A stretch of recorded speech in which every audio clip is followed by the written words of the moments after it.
मौजर बरदार ने कदरे नर्म लहजे में कहा, सबसे पहली बात तो ये बताओ मेरे भाई कि यह ग्लाइडर किस बला का नाम है।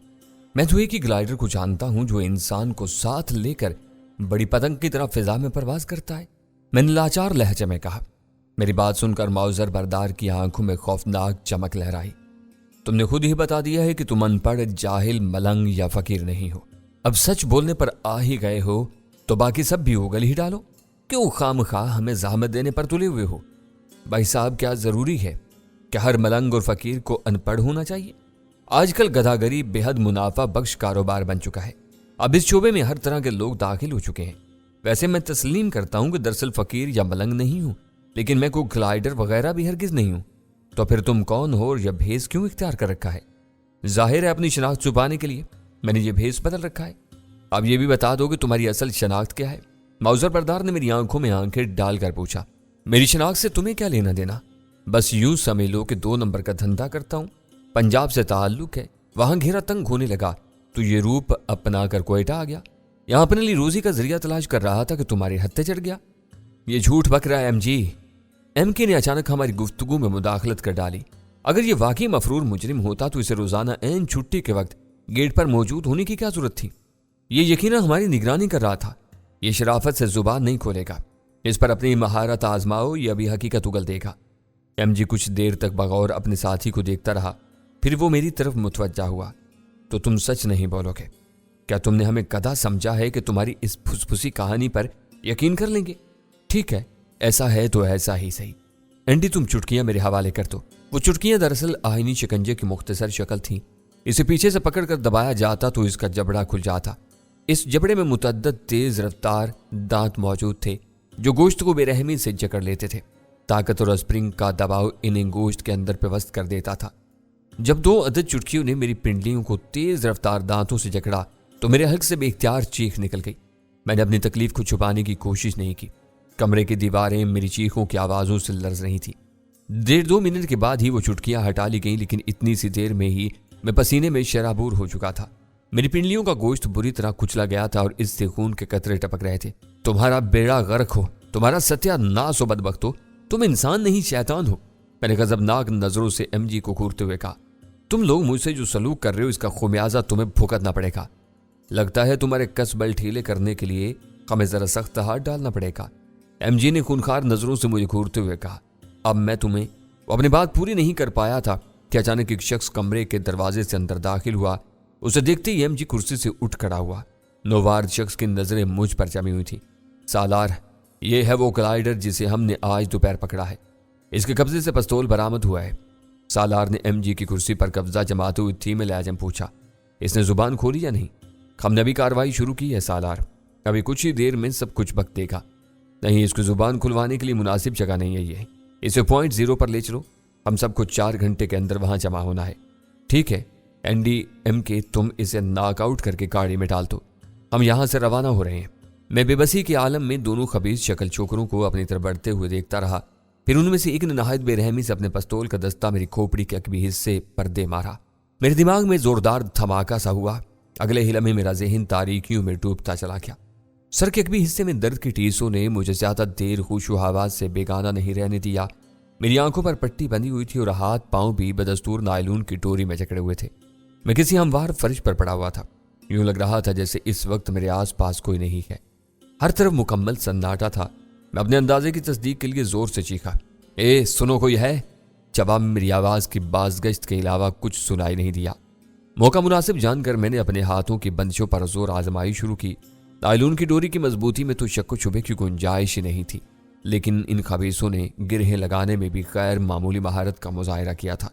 मेरी तमाम तर कोशिशें अकारत गईं और मैं डोरियों को मामूली सा भी ढीला करने में नाकाम रहा। थक हार कर मुझे तन बतकदीर होना पड़ा। तकरीबन पौने घंटे बाद मुझे खटपट की आवाज़ें सुनाई दी। मैंने फौरन झूठ मूठ की बेहोशी खुद पर तारी कर ली। कई अफराद के भारी कदमों की आवाज़ें मेरी तरफ बढ़ीं। अभी तक होश में नहीं आया साला, किसी ने मुझे इकलीस काली से नवाजते हुए कहा। अगले लम्हे मेरी पसलियों पर कयामत टूट पड़ी। शायद गाली पकने वाले ने ही भारी भरकम बूट की ठोकर से मेरी तवाज़े की थी। मैं शदीद जदोजहद के बाद अजियत नाक कराह को अपने सीने में कैद रख पाया था। अलबत्ता शदीद दर्द की लहरें मेरे रोए रोए में फैल गई थी। हाँ, अभी यह कई घंटे बेहोश रहेगा। ایک بھاری بھرکم آواز میرے کانوں میں پہنچی۔ میں نے اسے فوراً پہچان لیا، وہ سالار تھا۔ لفنگوں کی اس ٹولی کا سرغنہ اس کے لہجے میں اضطراب آمیز خوشی کی جھلک نمایاں تھی۔ اسے جلدی سے ہتھ کڑی اور بیڑی میں جکڑ دو اور اس کی آنکھوں سے پٹی اتار دو۔ میں ایک بار پھر غور سے اس کا چہرہ دیکھنا چاہتا ہوں۔ سالار کے منہ سے برآمد ہونے والے الفاظ میرے لیے حیران کن تھے، قبل اس کے کہ میں اس کے حکم کی توجیہ تلاش کر پاتا۔ مجھے پابند سلاسل کر دیا گیا۔ ہتھ کڑی اور بیڑی پہنانے کے باوجود میرے ہاتھ پاؤں کو نائلون کی ٹوریوں سے آزاد کرنے کی زحمت نہیں کی گئی تھی۔ آنکھوں سے پٹی ہٹتے ہی مجھے تیز روشنی کا احساس ہوا۔ میرے چہرے کا بغور جائزہ لیا جا رہا تھا، لہٰذا میں چہرے کے عضلات کو مکمل طور پر ساکت رکھنے کی کوشش کر رہا تھا۔ اس کا قد کاٹ اور شکل و صورت تو تقریباً ویسی ہی ہے۔ سالار نے ہیجان سے بھرپور لہجے میں کہا، دعا کرو یہ وہی ہو۔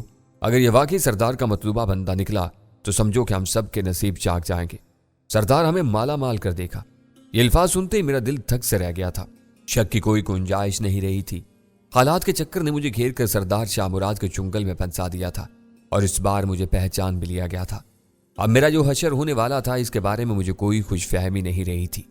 شاہ مراد تو میری تلاش میں ایک طویل عرصے سے ایک ہڑبڑائے کتے کی طرح پھر رہا تھا۔ اسے مجھ سے کئی حساب چکانے تھے۔ اس کے کارندے جس قدر احتیاط کا مظاہرہ کر رہے تھے، اس سے یہ اندازہ لگانا مشکل نہیں تھا کہ انہیں میرے بارے میں سخت ترین ہدایات مل چکی ہیں۔ اب وہ میری طرف سے کسی قیمت پر غفلت نہیں برتیں گے۔ میں پوری طرح بے دست و پا ہو چکا تھا۔ کچھ دیر بعد سالار نے ایک بار پھر میری آنکھوں پر پٹی چڑھانے کا حکم دیا۔ ان کے انداز سے ظاہر ہو رہا تھا کہ وہ اب مستقل میرے سر پر سوار رہنے کا ارادہ رکھتے ہیں۔ اس کے متعلق جو کچھ سننے میں آیا وہ غلط نہیں ہے۔ یہ واقعی خطرناک بندہ ہے۔ مجھے یقین ہے رستم، سرفراز اور ڈیوڈ کی موت کا ذمہ دار بھی یہی ہے۔ یہ اس رات اس ٹرک ڈرائیور کے گھر پر موجود ہوگا۔ ہاں بابر سائیں، انہوں نے شاید ان کی گاڑی پر فائر بم مارا ہوگا، اس لیے انہیں باہر چھلانگ لگانے کی مہلت نہیں مل سکی۔ میں نے ایم جی کی آواز سنی۔ ہاں کچھ ایسا ہی ہوا ہوگا۔ ہمارے پاس وقت ہوتا تو ہم اس کی زبان سے سب کچھ اگلوا لیتے۔ ایک طرح سے ڈیوڈ اپنی موت کا ذمہ دار خود ہے۔ میرے کہنے کے باوجود وہ زیادہ بندے اپنے ساتھ لے کر نہیں گیا تھا۔ خیر بڑا سردار خود ہی سارا حساب چکتا کر لے گا۔ ویسے یہ جیدار ہونے کے ساتھ ساتھ چالاک بھی ہے۔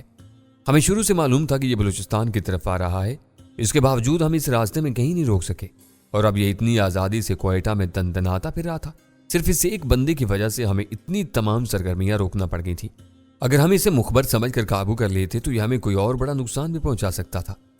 آپ نے بالکل ٹھیک کہا بابر سائیں، ہمیں جلد از جلد اس بڑے سردار کے پاس پہنچا کر اپنی جان چھڑا لینا چاہیے۔ شاہ نواز بس آنے ہی والا ہوگا۔ میں تقریباً نصف گھنٹے تک ان لوگوں کی ہرزہ سرائیاں برداشت کرتا رہا۔ پھر شاہ نواز نامی وہ شخص بھی آ گیا جس کا انہیں بے چینی سے انتظار تھا۔ ہاں بھائی شاہ نواز، کہو کیا خبر لائے ہو؟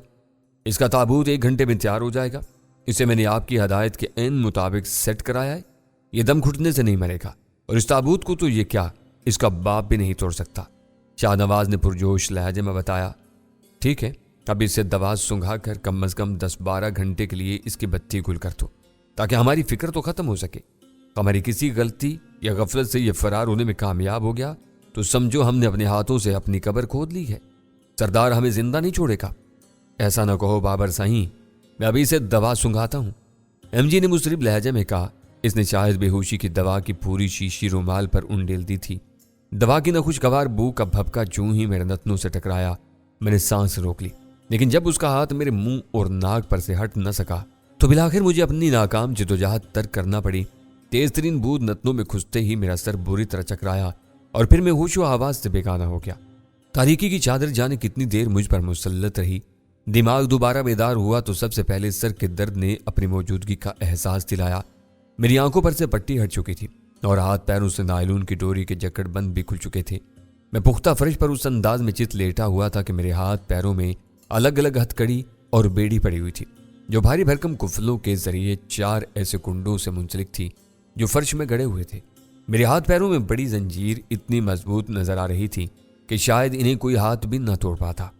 وہ ایک ہال نما کمرہ تھا جس کی سپاٹ دیواروں میں کوئی کھڑکی یا روشندان نہیں تھا، صرف ایک فولادی دروازہ تھا جو اس وقت بند نظر آ رہا تھا۔ اس دروازے کے درمیان میں ایک چھوٹی سی کھڑکی بھی تھی، لیکن وہ بھی بند تھی۔ میں نے اندازہ لگانے کی کوشش کی یہ کون سی جگہ ہو سکتی ہے۔ مجھے کسی صندوق میں بند کر کے سردار شاہ مراد کے پاس نامعلوم مقام پر بھیجا گیا تھا۔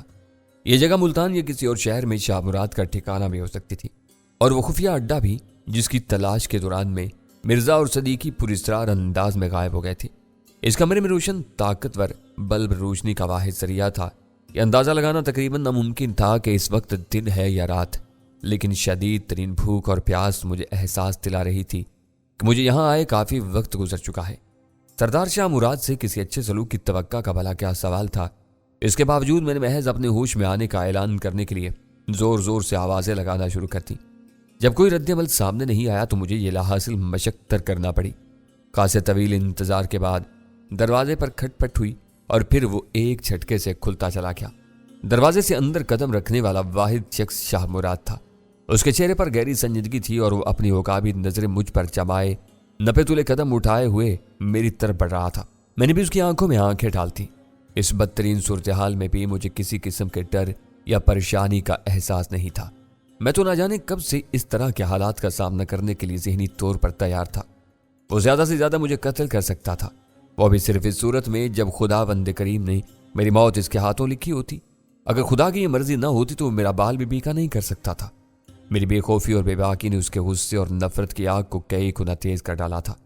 वो मेरे पास पहुंचा तो मुझे उसके हाथों में वाज़ेह तौर पर लर्जिश नजर आई, जैसे वो आतिश फचा के मानिद फटने वाला हो। मैंने उसे मजीद मुश्तइल करने के लिए कहा, सरदार नामुराद, अपने चमचों से कह के मुझे खाना तो खिला दो। अगर मैं भूखा रहा तो कमजोर हो जाऊंगा और तुम्हारे कुत्तों का पेट पूरा नहीं भरेगा। वैसे तुम्हारे शिकारी सपूत रतासाई का क्या हाल है? मजीद कितनी छोकरियां शिकार की उसने? मेरी बात सुनकर उसकी आंखों में शोला सा लपका, लेकिन फिर उसने फौरन ही खुद पर काबू पा लिया और पुरस्कून होता चला गया। बहुत खूब, तुम तो अच्छा खासा बोलना सीख गए हो।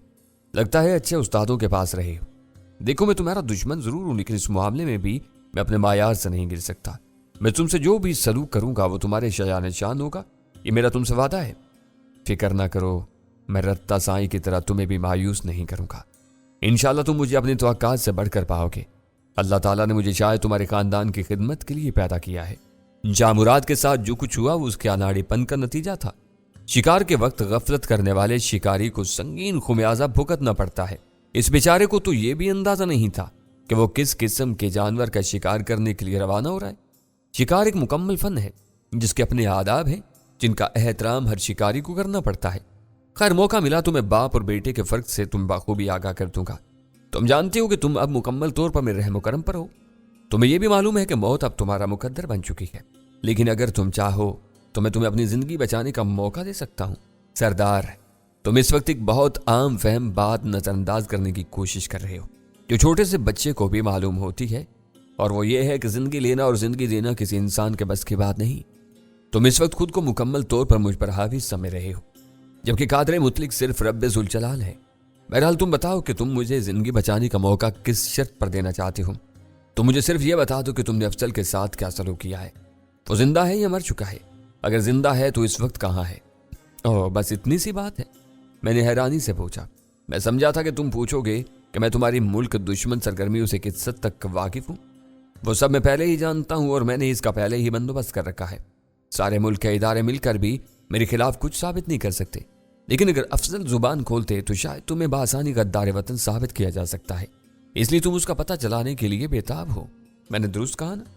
तुम्हारा ख्याल खासी हद तक दुरुस्त है, लेकिन मुझे दरअसल अफजल की इसलिए जरूरत है कि उसकी गैर मौजूदगी में हमारा काम चौपट होकर रह गया है। वो अब तक किसी इदारे के कब्जे में नहीं आया है। इससे यह साबित होता है कि वह अब भी तुम्हारे कब्जे में है। अगर मैं कहूँ कि वो मर चुका है तो? मैंने शाह मुराद के चेहरे के तासुरात का बगौर जायजा लेते हुए कहा। उसे शाह ने उचका कर कहा, अगर यह साबित हो जाए तब भी मेरा आधा मसला हल हो सकता है। अगर मैं ये बता दूं कि अफजल इस वक्त कहाँ है तो तुम मुझसे क्या सलूक करोगे? इस सूरत में एक बार फिर वही खेल खेला जाएगा जो शाह मुराद और उसके साथियों ने तुमसे खेलने की कोशिश की थी, लेकिन इस मर्तबा मुकाबला सिर्फ मेरे और तुम्हारे दरमियान होगा, और मैं तुम्हें हथियार भी दूंगा। अगर तुम बच निकले तो मैं तुम्हारा पीछा नहीं करूंगा, और अगर मैंने शिकार होने की बजाय तुम्हें शिकार कर लिया तो? मैंने चुपते हुए लहजा में पूछा। शाह मुराद ने चौंक कर कहा, ऐसी सूरत में तो सारा झगड़ा ही खत्म हो जाएगा, और अगर मैं अफजल के बारे में जुबान खोलने से इनकार कर दूं तो फिर मजबूरन मुझे तुम पर सख्ती करना पड़ेगी। मैं जानता हूं तुम बहुत सख्त जान हो, लेकिन हर इंसान की कुव्वत बर्दाश्त की एक हद होती है। मुझे कोई जल्दी नहीं है। अगर इस दौरान तुम मर गए तो मुझे मायूसी तो होगी, लेकिन कोई अफसोस नहीं होगा, क्योंकि मिलाकर तुम्हें मेरे हाथों मरना ही है। तुम अफजल के बारे में मेरी जुबान खुलवाने के लिए जिस कदर बेताबी का मुजाहिरा कर रहे हो, इससे एक बात तो बिल्कुल साफ हो जाती है। मैंने उसकी आंखों में आंखें डालकर कहा। इसने कदरे चौंकते हुए पूछा, क्या? तुम कौन सी बात का जिक्र कर रहे हो? यही कि अफजल ही दरअसल वो तिलिस्मी तोता है जिसमें तुम्हारी जान है। जब तक मैं उसके बारे में जुबान न खोलूं तो तुम मुझे कत्ल नहीं कर सकते, मैंने पूरे एतमाद के साथ कहा। इसके साथ ही मैंने पहली मर्तबा शाह मुराद के चेहरे पर झुंझलाहट के आसार देखे। इस खुशफहमी में मत रहना, जब भी मुझे इस खेल से बोरियत हुई मैं तुम्हें बिला ताखीर अपने कुत्तों के सामने फेंकवा दूंगा। मैं दूर दराज के अंदेशों में ज्यादा देर तक गिरफ्तार रहने का आदी नहीं हूं। बहरहाल मैं तुम्हें कल तक सोचने की मोहलत देता हूं, इसके बाद हमारी बारी का आगाज होगा।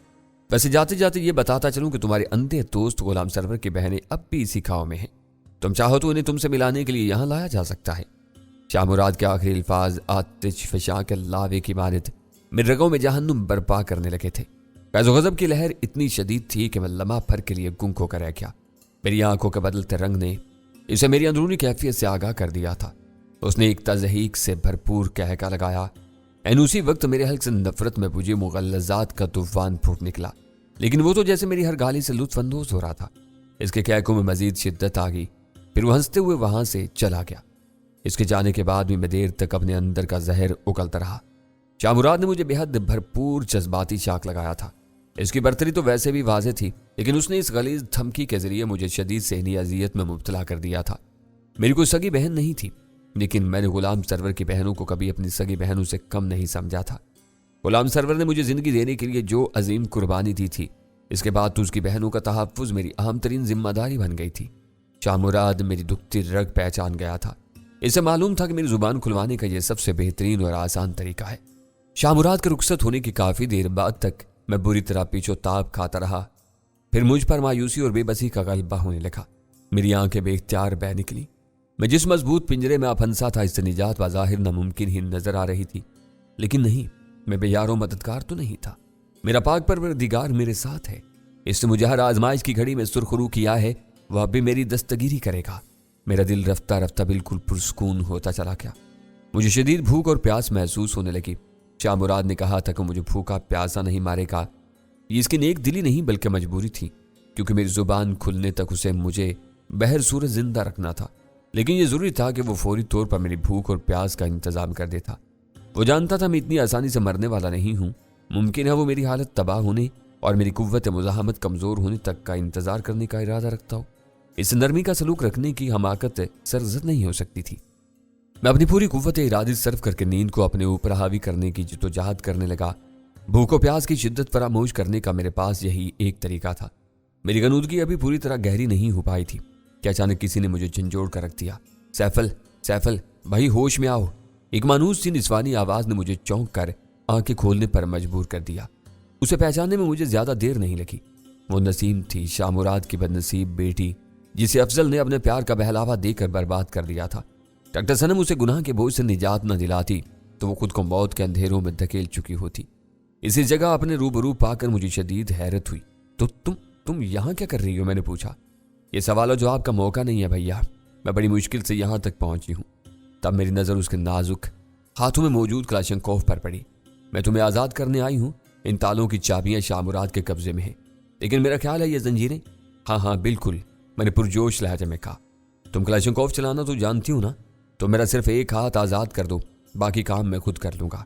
ठहरो मैं बताता हूँ तुम्हें क्या करना है। मैंने क्लाशंकोव का लीवर सिंगल फायर पर सेट करवाया और फिर दाएं हाथ में बंधी जंजीर की एक कड़ी के जोड़ पर क्लाशंकोव की नाल रखवाई।